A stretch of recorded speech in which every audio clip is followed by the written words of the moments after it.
My wife called me a parasite in front of 200 people, and I didn't say a word. I just watched her say it. Watched her stand up at the microphone during our 45th anniversary dinner, smile at the crowd like she was about to thank everyone for coming, and then look directly at me and say those exact words. A parasite who's been feeding off my family's success for decades. The room went silent for maybe 3 seconds. Then our daughter started clapping. That's the part that actually hurt, not my wife. I'd known something was coming for months. But Rachel clapping like her mother had just said something brave. Then our son joined in. Then my wife's brother.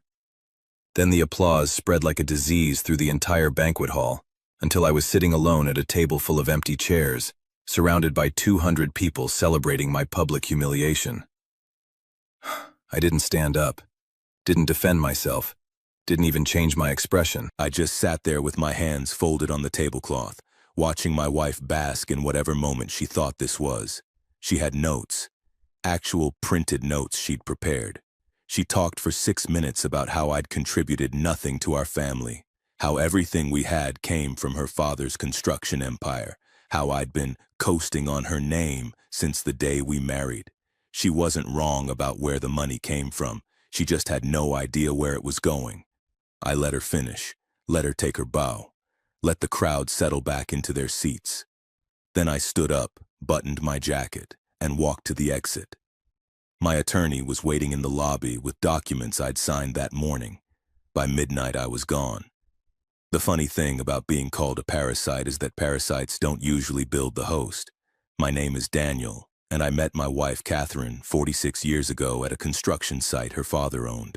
I was a structural engineer, 24 years old, fresh out of MIT with ideas about load-bearing systems that nobody in traditional construction wanted to hear. Her father listened. 6 months later, I'd redesigned the foundation work for his entire commercial division, saved him $4 million on a single project.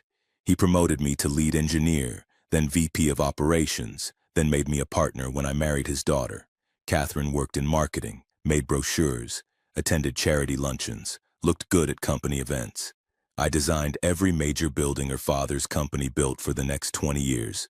When he died, he left the company to Catherine, not to me. I told him to do exactly that. Told him it would be cleaner for tax purposes, cleaner for legacy, cleaner for everyone.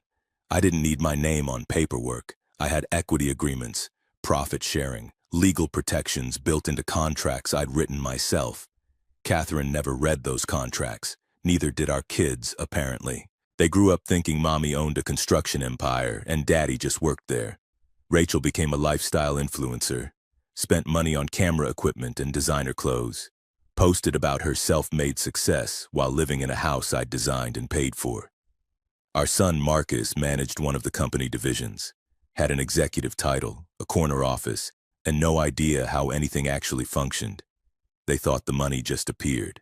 They never asked where it came from. That was their first mistake. The signs started about 8 months before the anniversary dinner. Catherine began having lunch meetings that lasted 4 hours. She'd come home with her makeup touched up, smelling like wine and that new perfume. Started going to the gym at strange times, Tuesday mornings, Thursday evenings. She'd never cared about the gym before.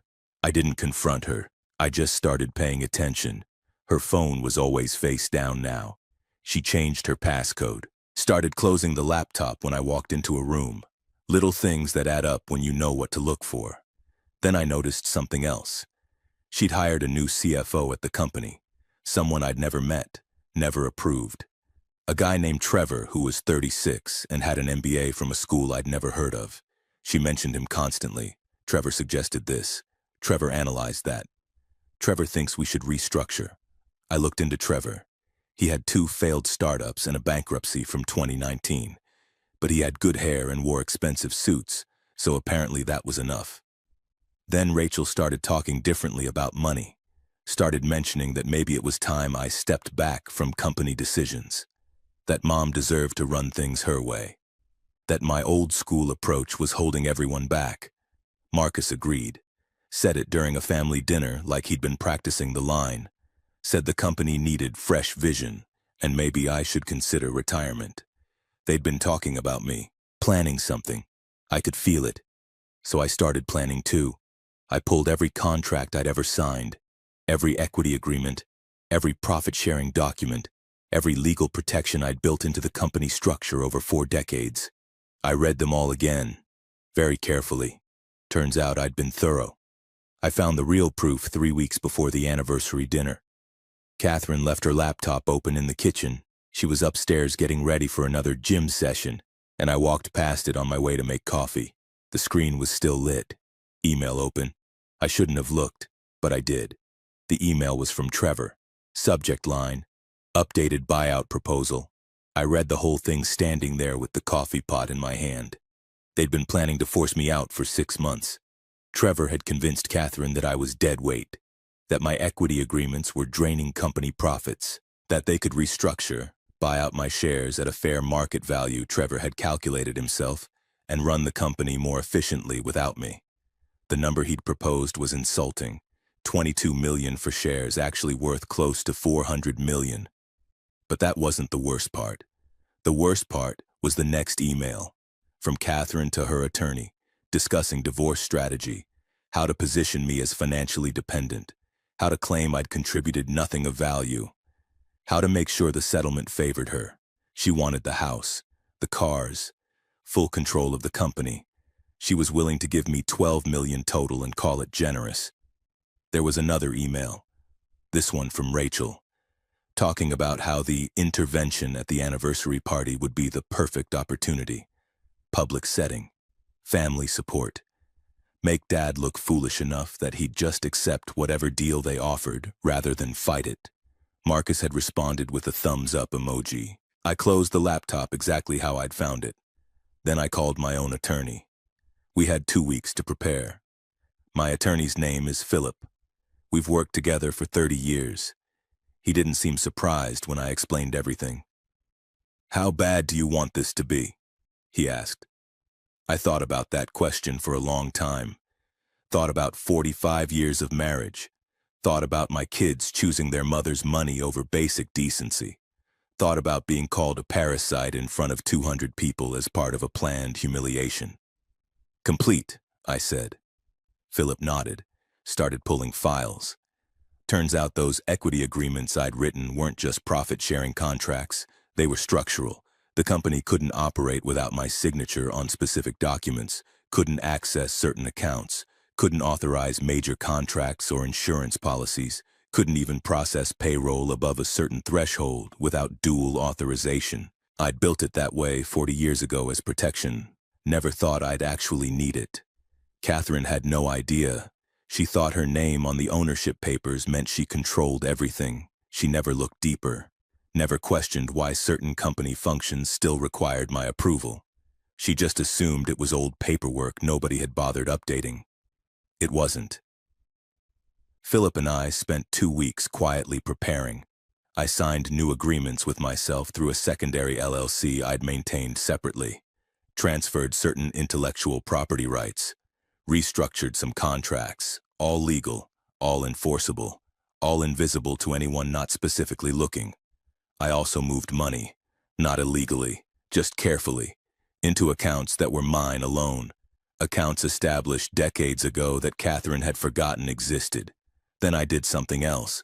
I called in favors from contractors, suppliers, bank managers, people who'd worked with me for decades and knew exactly who'd built that company.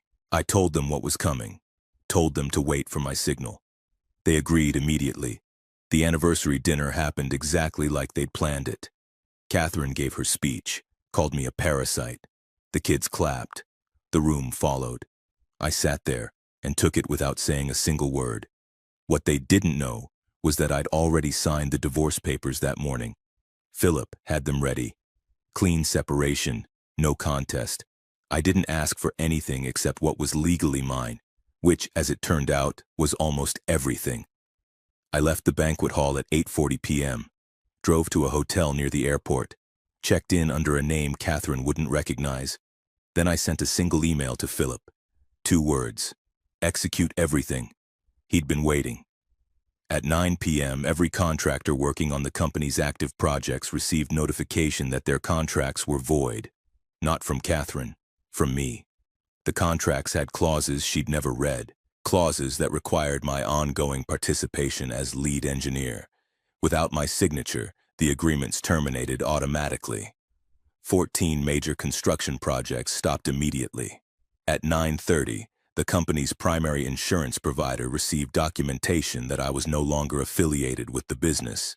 The policies were in my name, had been since the beginning. Without me, there was no coverage. They canceled everything effective immediately. At 10 p.m., the banks received similar notifications. The credit lines weren't in Catherine's name. They were in mine, personally guaranteed by me over decades of relationship building. The lines of credit froze. At 10:30, 3 major clients called to inform Catherine they were terminating their contracts. They'd worked with me for 20 years. They made it clear they'd hired me, not her company. By 11 p.m., Catherine's phone was ringing constantly. By midnight, she understood what Parasite actually meant. Catherine called me 63 times that first night. I didn't answer once. She left voicemails, started calm, asking me to call her back, then confused, then angry, then panicking. By the last message around 3 a.m., she was crying and saying we needed to talk immediately. Rachel called too. So did Marcus, both of them demanding to know what I'd done, like I'd sabotaged something instead of just removed myself like they'd wanted. I blocked all their numbers. By morning, the situation had spread. The banquet guests who'd applauded my humiliation were now watching the company collapse in real time. News travels fast in construction. Word got out that projects were halted, that insurance was gone, that credit lines were frozen. Catherine's phone started ringing with different calls, clients threatening lawsuits, contractors demanding payment for work already completed, suppliers cutting off materials. She tried to fix it, called the banks, called the insurance company, called the contractors. They all said the same thing. We need Daniel's signature. She didn't have it, didn't have me, didn't have any way to reach me. Trevor, her genius CFO, tried to help, suggested emergency loans, bridge financing, restructuring options. None of it worked. Nobody would lend to a construction company with no active insurance, no credit history in the owner's name, and no experienced leadership. The company had $17 million in immediate obligations and no way to access operating capital. By day 2, Catherine had to start laying people off. By day 3, she was facing potential bankruptcy. That's when she found me. Philip told her where I was staying. I'd authorized him to give her the information. She showed up at the hotel looking like she hadn't slept. I let her in. Catherine stood in the hotel room doorway looking smaller than I'd ever seen her. "Please," she said. "We need to talk." I gestured to the chair by the window. She sat down, hands shaking, makeup ruined, designer clothes wrinkled like she'd been wearing them for 2 days. "I need you to fix this," she said. "The company, everything's collapsing. We're losing the house. Rachel's accounts are frozen. Marcus can't make payroll. Daniel, please." I poured myself coffee. Didn't offer her any. "The contractors won't work with Trevor," she continued. "The banks won't return his calls. Nobody will touch us without your name attached. I don't understand how this happened so fast." "It happened in about 4 hours," I said. "Would have been faster, but some people were asleep." She looked at me like I was speaking another language. "Catherine, did you ever actually read the company documents?" I asked. "Any of them?" "My father left me that company." "Your father left you a name," I said. "I built everything else. The systems, the relationships, the contracts, the reputation. 40 years of my work holding up a structure with your name on it. But the ownership papers mean nothing without operational capacity," I said. "You can own a building. Doesn't mean you know how to keep the lights on." She started crying. "What do you want? Money? The house? I'll give you whatever you need." "I don't need anything from you," I said. "I already have everything I built. You just never noticed it wasn't yours." "So you're just going to let us lose everything?" I looked at her for a long moment. "Catherine, you stood in front of 200 people and called me a parasite. I said quietly. Our children applauded. You humiliated me as part of a planned strategy to steal what I'd built and leave me with nothing. I made a mistake. You made a choice, I said. You all did, and now you get to live with it. She sat there shaking, destroyed. Please, for the kids. They didn't understand. They're 40 years old, I said. They understood perfectly. I picked up my jacket. She grabbed my arm. Daniel, don't do this. I'm begging you. I'll do anything. I looked down at her hand on my sleeve. She let go. You wanted me gone, I said. I'm gone. I walked to the door. What am I supposed to do? She whispered. I stopped. Turned back one last time. Learn what it's like to actually be